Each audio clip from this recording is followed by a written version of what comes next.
కూటమి ప్రభుత్వంపై సిపిఐ తూర్పుగోదావరి జిల్లా కార్యదర్శి మధు ఫైర్ అయ్యారు. కూటమి ప్రభుత్వం ఇచ్చిన హామీలు నెరవేర్చకుండా కాలయాపన చేస్తోందని ఆరోపించారు.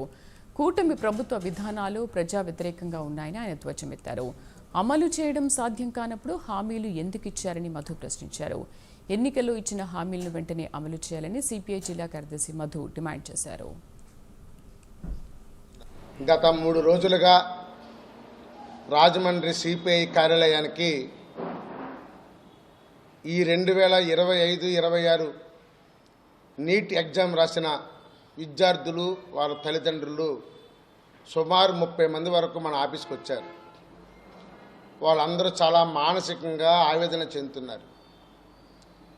చంద్రబాబు నాయుడు గారి విజనరీ అని, 45 ఏళ్ళు అనుభవం అని, గొప్ప పాలనా దర్శకుడని, చంద్రబాబు వస్తే అభివృద్ధి అవుతుంది, విద్యార్థులు యువకుల జీవితాలు బాగుంటాయని అందరూ ఓట్లేశారు.